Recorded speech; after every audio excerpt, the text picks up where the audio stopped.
할렐루야.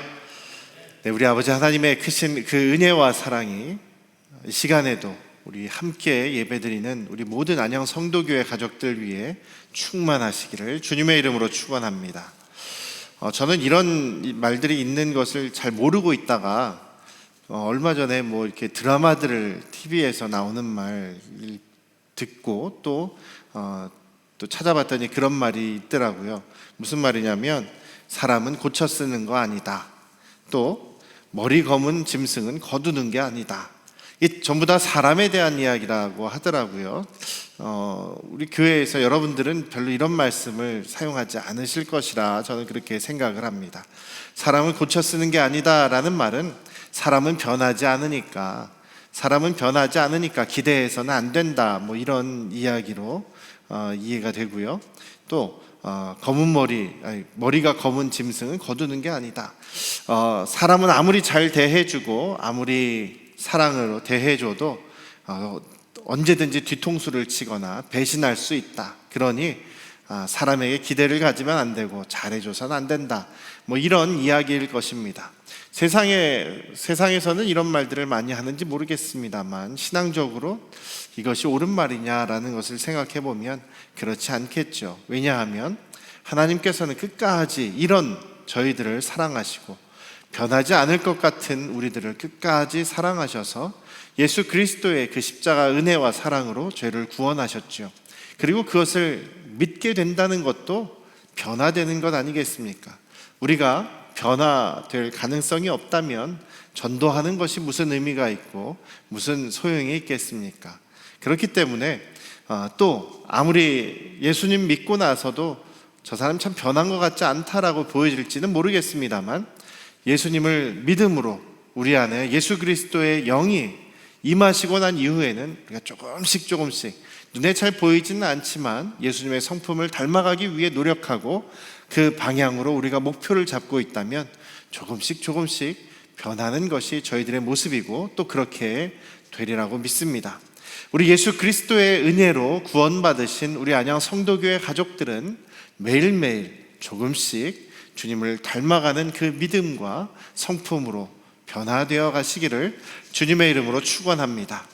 근데 오늘 저희들이 계속 나누고 있는 이 사사기의 말씀을 보면 정말 이스라엘 민족들이 그런 것 같습니다. 참 안 변하는 것 같고 참 하나님께서 그렇게 사랑하시고 구원해 주셔도 그렇게 늘 어떻게 하나님을 그렇게 배신할 수가 있는지, 어떻게 하나님의 그런 하나님의 이런 표현은 말이 안 됩니다만 등에 칼을 꽂는, 비수를 꽂는 그런 일들을 하는지 참 답답하다라는 그런 생각을 해보기도 됩니다만 그런 오늘 이 사사기의 말씀들을 통해서 또 그 안에서 역사하시는 하나님, 우리를 계속해서 붙잡아 가시는 그 하나님의 은혜를 발견해 나가실 수 있는 저희들 되시기를 주님의 이름으로 축원합니다.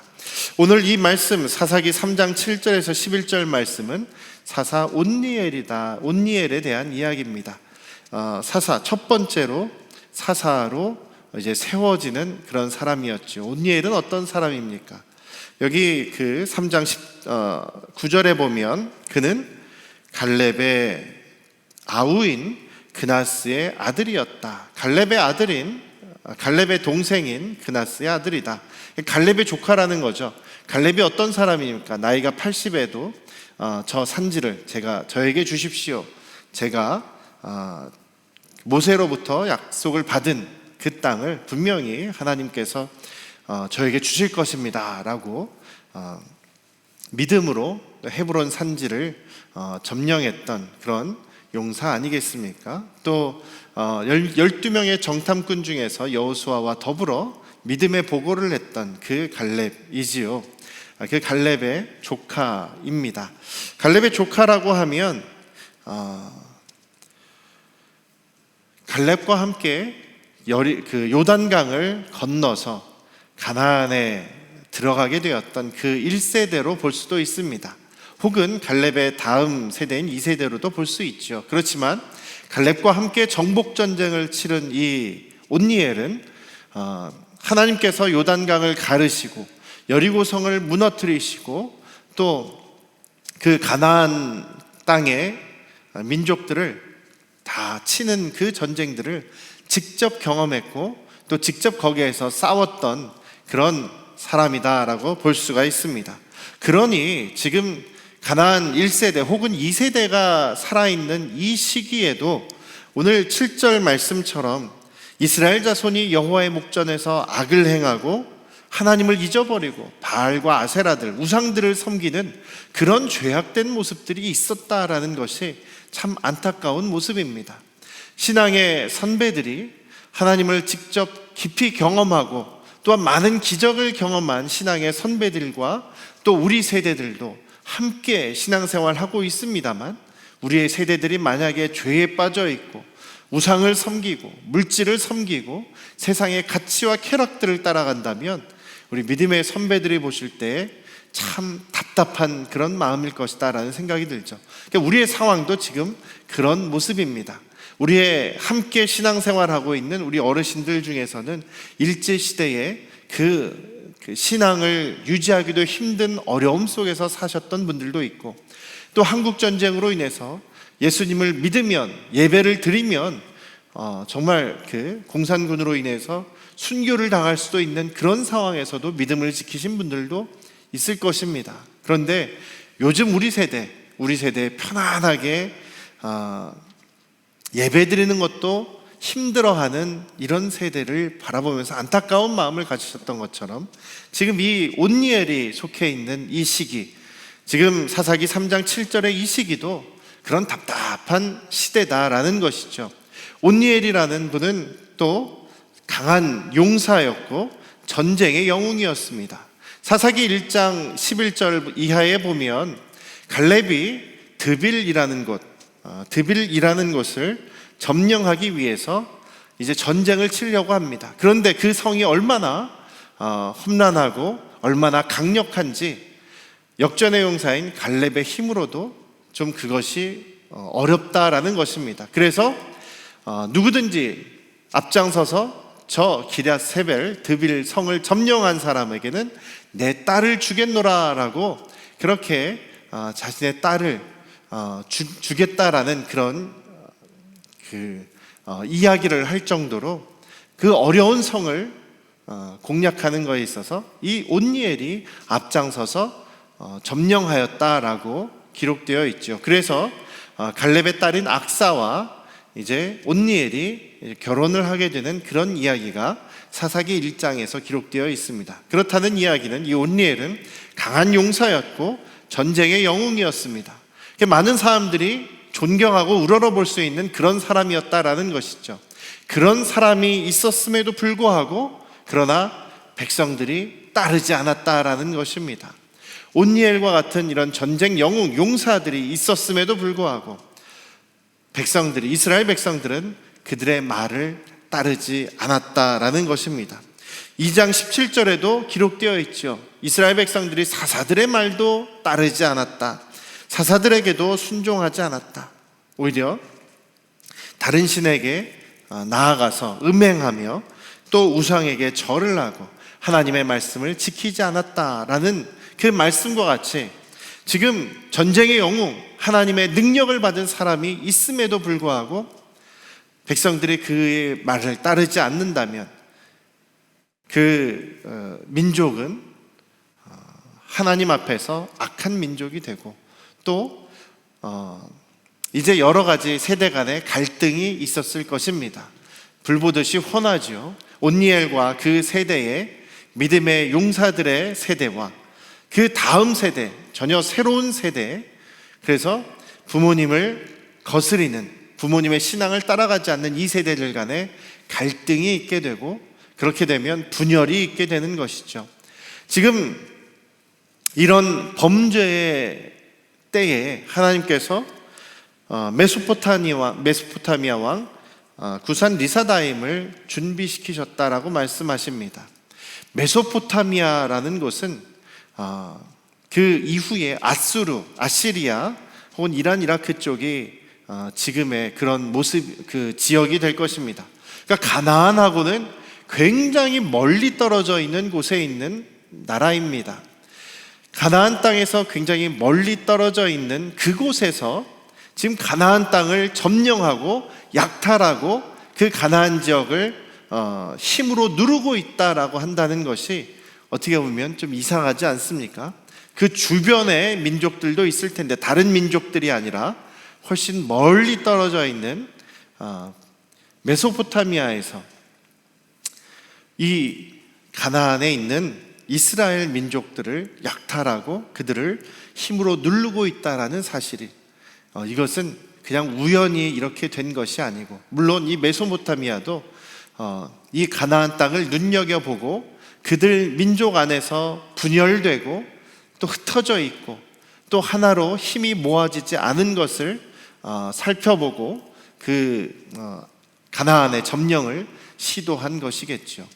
이렇게 가장 중요한 믿음으로 하나가 되지 않으면, 또 주님의 말씀으로 하나가 되지 않으면 늘 사탄의 공격이 있을 수밖에 없습니다. 멀리 있던 나라도 그렇게 이스라엘까지 와서, 가나안까지 와서 그들을 점령하고 약탈하고 그들에게 지금 위해를 가하는 그런 상황이 되는 것은 우연한 것이 아니다라는 것이죠. 그만큼 그들이 분열되어 있고 힘이 약해져 있기 때문입니다. 그 이유가 무엇이라고요? 하나님의 말씀으로 하나가 되지 않았기 때문입니다. 사랑하는 우리 안양 성도교회 가족 여러분, 아무리 훌륭한 지도자가 있고 아무리 훌륭한 믿음의 선배들이 있다 할지라도, 아무리 우리의 윗세대, 우리 신앙의 선배들이 하나님을 경험하고 하나님으로부터 큰 은혜를 받은 그런 기적의 놀라운 체험과 간증이 있어도 우리 다음 모든 세대들이 한 마음이 되지 않으면, 한 신앙으로 뭉치지 않으면 저 멀리 있는 사단의 역사가 우리에게 파고들 것이고 우리는 사단의 지배를 받을 수밖에 없다라는 사실을 잊지 않으시기를 주님의 이름으로 축원합니다. 우리 안양 성도교회는 오직 주님의 말씀으로, 또 주님의 말씀에 순종함으로 한 마음이 되어서 어떤 영적인 도전과 공격이 온다 할지라도 그것을 우리가 함께 협력하여 우리가 굳게 이겨나가실 수 있는 저희들이 되시기를 주님의 이름으로 축원합니다. 두 번째로, 이스라엘 백성들이 8년 동안 그 구산 리사다임의 압제 아래서 고통을 당하게 됩니다. 8년 동안 그 모든 가나안의 그 이스라엘 민족들이 메소포타미아 왕에게 조공을 바치고 때로는 약탈당하고 때로는 공격을 받으면서 그렇게 전쟁과 약탈로 피폐한 8년을 보내게 되었다라는 것입니다. 그러자 그들이 하나님께 부르짖었다라고 9절에 기록되어 있습니다. 하나님께 부르짖었다는 것은 어떤 이야기일까요? 단지 그들이 함께 모여서, 다 같이 함께 모여서 하나님께 기도했다, 이 정도일까요? 그런 건 아닐 것입니다. 우리가 그런 경험을 했죠. 우리 조상시대에 일본에 의해서 우리나라가 빼앗긴, 일본에 의해서 우리가 주권을 잃어버리고 일본의 식민지가 되었던 그런 일이 있습니다. 1910년에 한일 합방이 일어나게 되었죠. 그랬을 때에 몇몇 사람들, 몇몇 깨어있는 사람들이 이제 독립을 해야 된다라는 그런 생각을 갖게 됩니다. 몇몇의 깨어있던 지식인들이나 몇몇의 사람들이 그 사실을 이제 사람들에게 계몽하고 또 어떻게 하면 우리가 독립을 이룰 수 있을지 여러 가지 방법을 연구하게 됩니다. 그러면서 차츰차츰 독립을 해야 된다라는 것에 동참하는 사람들이 늘어나게 되는 것이죠. 그리고 그 독립에 대한 마음이 이제 사회 전반적으로 이제 흘러가게 됩니다. 그렇게 된 이후에 이제 1919년에 3.1운동을 기점으로 해서 우리 그 민족, 모든 민족들이 한 마음이 되어서 우리 독립에 대한 열망이 폭발하게 되죠. 그러고 나서 얼마 후에 그 노력의 결실로서 상해의 임시정부가, 대한민국 임시정부가 생기면서 이제 체계적으로 우리나라가 독립을 하기 위한 그런 일들을 이제 시행해 나가기 시작했던 우리 역사를 통해서도 볼 수 있듯이 메소포타미아 왕에 의해서 점령당하고 또 압제를 당하는 그 시기에 이제 온니엘을 비롯한 믿음의 사람들이, 처음에는 소수의 몇 명의 사람들이 이제 우리의 왜 이렇게 되었는지를 생각하고 또 깨달으며 그것을 사람들에게 알리기 시작했을 것입니다. 처음에는 전혀 사람들이 그 말을 듣지 않았을 것이지만 이 8년이라는 고통의 시간 속에서 점차 사람들이 깨닫기 시작합니다. 그것을 이제 각성한다라고 이야기를 하죠. 그래서 어느 순간 갑자기 확 모여서 갑자기 이제 우리 안 됩니다. 이제는 우리 회개하고 하나님께 부르짖을 때입니다. 갑자기 다 모여가지고 아무런 노력도 없이 갑자기 모여서 기도했다, 이런 의미가 아니라 8년 동안의 그 고통의 시간들을 그들이 통과하면서 그들이 이제 깨달은 것이죠. 우리가 이렇게 이 메소포타미아에게 고통을 당하는 이유가 무엇인가? 우리가 죄를 졌기 때문이다. 하나님을 배신했기 때문이다. 하나님만을 섬기지 않았기 때문이다. 이런 것들을 이제 깨닫는 사람들이 많아지게 되고, 많아져서 결국 이 8년이 지났을 때에 이제 그때에 대해서야 모든 그 민족들이 한 마음이 되었다. 그때서야 이제 다 같이 각성하게 되었다라는 것입니다. 그러니까 온니엘 혼자 하나님 앞에 기도했을 때 하나님께서 온니엘을 하나를 세워가지고 네가 나가서 싸워라, 그럼 이기게 해주겠다. 온니엘이 혼자 나가서 싸운 것이 아니라 온니엘이 싸울 때에 온니엘과 함께 이스라엘 민족들이 싸우게 되는 것이죠. 그래서 이스라엘의 사사가 되어서 온니엘이 이스라엘 그 민족들과 함께 나아가 메소포타미아 왕과 싸우게 되었을 때 하나님께서 강하게 성령을 통해서 온니엘과 또 이스라엘에게 역사하시고, 그리고 그 메소포타미아 왕을 이길 수 있게 되었다라는 것입니다. 사랑하는 우리 안양 성도교 가족 여러분, 혼자서 아무리 영적인 그런 거장 한 사람이 우리 모든 교회를 이끌어갈 수 없습니다. 우리 모두가 한 마음이 되고 같은 그 신앙으로 또 같은 믿음의 가치를 붙잡고 우리가 하나가 될 때에 우리가 이 사단의 도전과 또 공격, 영적인 공격뿐만 아니라 우리에게 닥치는 여러 가지 어려움도 이겨낼 수 있으리라고 저는 그렇게 믿습니다. 우리가 우리의 삶 속에서 여러 가지 문제, 어려움들, 약함들이 있습니다. 그것의 원인을, 그것이 왜 우리에게 닥치는가에 대한 원인을 우리가 분명히 알아야 합니다.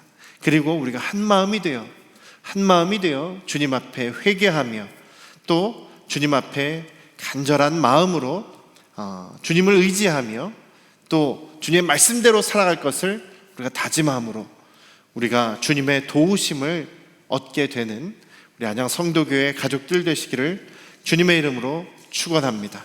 마지막 세 번째로, 여기에 보면 이제 이스라엘 자손들이 하나님의 목전에서 악을 행했다.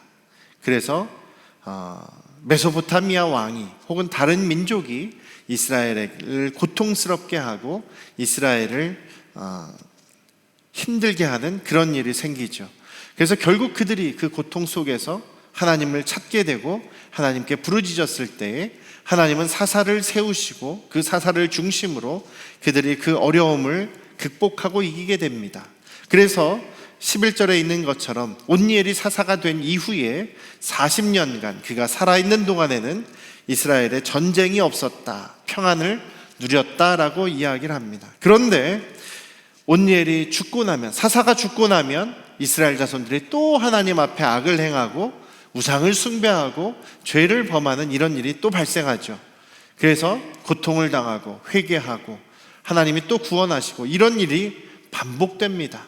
악순환이 반복되는 그런 상황에서 우리 하나님께서는 끝까지 그 이스라엘의 반복된 실패에도 불구하고 하나님께서는 끝까지 이스라엘을 포기하지 않으시는 하나님을 볼 수가 있습니다. 이스라엘을 끝까지 포기하지 않으십니다. 그리고 이스라엘과 끝까지 함께 하십니다. 그런 자신을 배신하고 자신에게 등을 돌리는 이 사람들을 바라보시는 우리 하나님 아버지의 마음이 얼마나 아프셨겠습니까? 다른 사람들 같으면, 일반 사람들 같으면 그렇게 배신하고 말을 듣지 않는 이런 사람들을 아까 처음에 말씀드린 것처럼 아유, 사람은 고쳐 쓰는 게 아니구나, 아이고, 머리 검은 짐승은 거두는 게 아니구나, 이렇게 하면서 내쳐버렸을지 모르겠습니다. 그러나 우리 하나님께서는 이스라엘의 실패임에도 불구하고, 아니 계속된 우리 사람들의 실패에도 불구하고 결국은 자신의 하나밖에 없는 아들 독생자 예수 그리스도를 주시기까지 끝까지 사랑하시고 끝까지 우리를 포기하지 않으시고 끝까지 우리를 구원하시는 그런 변함없으신 사랑의 아버지이심을 우리가 잊지 않으시기를 주님의 이름으로 축원합니다.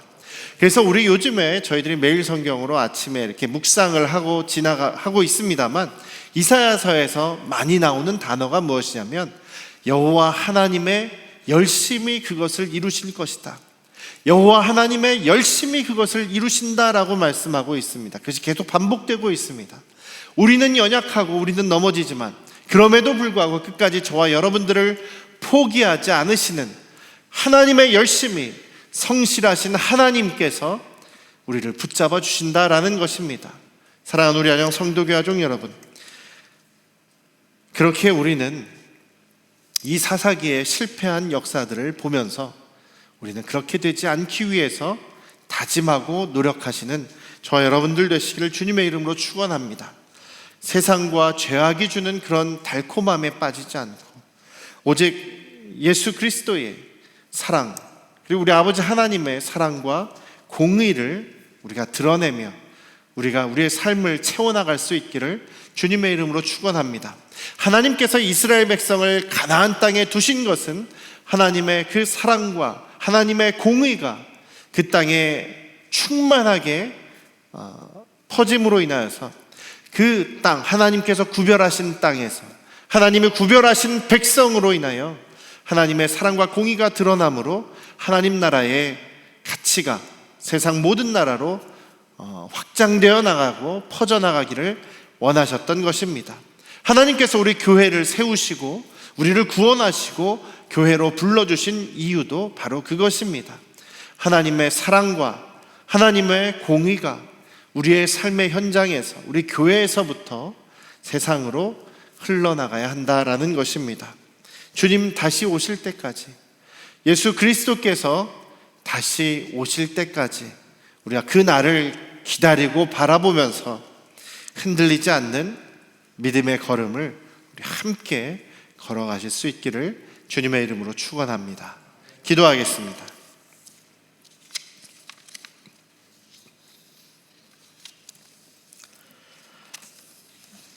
아버지 하나님, 우리 안양 성도교회 모든 가족들은 한 마음이 되게 하여 주시옵소서. 주님만이 진리이시며 하나님의 공의와 그 사랑의 성품이 우리의 삶 속에서 드러날 수 있도록 우리가 한 마음이 되어 노력하게 하여 주시옵소서. 정말 변할 것 같지 않는 그런 이스라엘 끝까지 사랑하시고 붙잡아 주시며 함께 하시고 결국 예수 그리스도를 통하여 그 구원을 완성하신 하나님의 열심을 저희들이 바라봅니다. 오늘 우리를 대하시는 하나님의 열심이 변함없이 우리에게 임하고 계심도 우리는 믿습니다. 아버지 하나님, 그렇기에 오늘 하루를 우리가 소망 안에서 살아가게 하시옵소서. 예수 그리스도께서 다시 오실 그때가 멀지 않아 보입니다. 그때까지 우리가 정말 주님의 사랑과 주님의 공의의 말씀을 붙잡고 또 세상 사람들에게 주님의 사랑과 공의를 드러내며 기회가 있을 때에 여전히 하나님 나라를 우리가 드러내고 선포하며 주님의 그 나라가 임함을 저희들 기다리며 소망하며 주님을 붙잡는 우리 안양 성도교회 가족들이 되게 하여 주시옵소서. 이제는 우리를 죄에서 구원하신 예수 그리스도의 은혜와